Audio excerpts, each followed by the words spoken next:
How has your life been different than you imagined? Let's see, well, when I was a kid, I kind of imagined being in high school with my friends at the time in my hometown, like Manistee. I always imagined graduating with them, doing all the things that high school friends do together, like go to prom or something like that. But I moved away and went to Colorado and didn't have friends for a couple of years, so I never really pictured me not having friends during my life. But I met like a really awesome best friend, like who I like. She's like the type of friend like I want to spend like the rest of my life with. Never thought I'd have like one of those like really really close friends. That's cool. Mm-hmm. Like, if you could change anything about it, you said you went to Manistee before? Yeah, it's my hometown. I was born there. Would you go back to high school there if you could? Not really. No. Manistee's a very small town. Not much there. Like literally almost nothing. Yeah. It's like it's fun as a kid because as a kid you can make your own kind of life. But when you get older, you want to do more things, go see the world. Yeah. And a place like Manistee, it just feels like confining. Yeah, I get that. For generations listening to this years from now, is there any wisdom you want to pass on to them? My wisdom is just to like spend your life trying to do what you want, what will make you happy. Like, don't try to do anything for anyone else, because like my life up until now, I've noticed like for a lot of it, I tried to do like pleasing other people and doing what they wanted, and not really focusing on who I was and what I wanted to be or what I wanted to do. And that kind of left me a little bit lost in life for a little while. But yeah, do what makes you happy. Don't do something that someone else wants you to. So do you think that's something that society pushes us to do, is to do what everyone else wants us to do and just conform to their ways kind of, and then we just need to break off and then do what we feel like we should do for ourselves?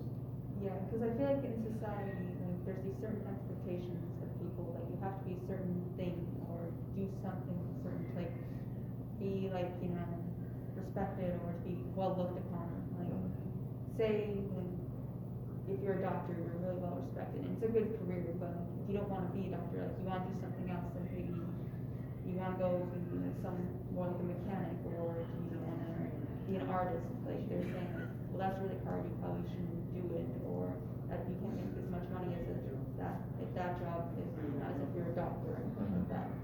So yeah, like I feel like certain things you want to do in life aren't as well respected or well revered as other society praises.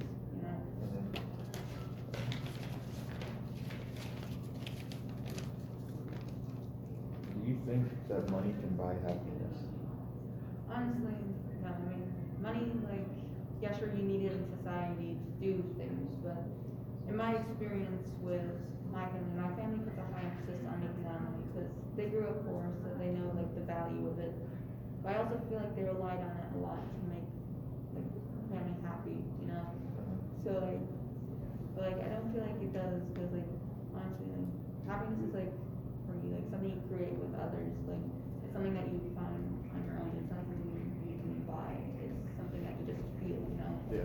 By doing, for me, like happiness is like doing your own thing and being like following your values and being comfortable with who you are and who you're around.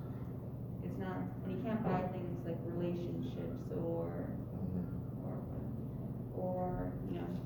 following your values. It doesn't cost anything to follow your own values. Well, there are certain sacrifices, but money-wise, might not always be the case. How will your classmates remember you?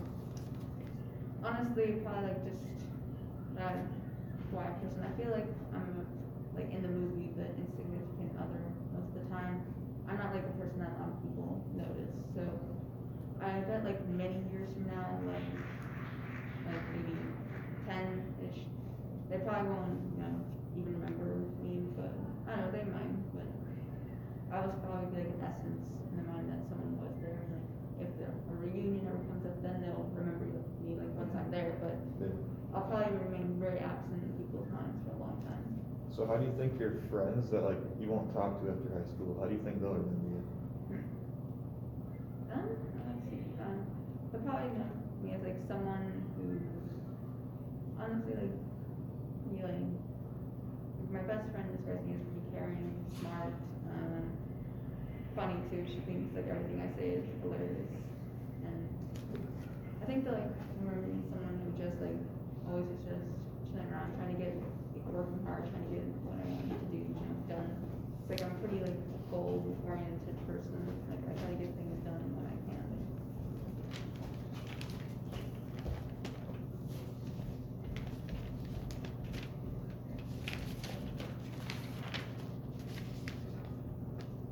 What person's been the biggest influence on your life? That has to be my best friend, Peyton.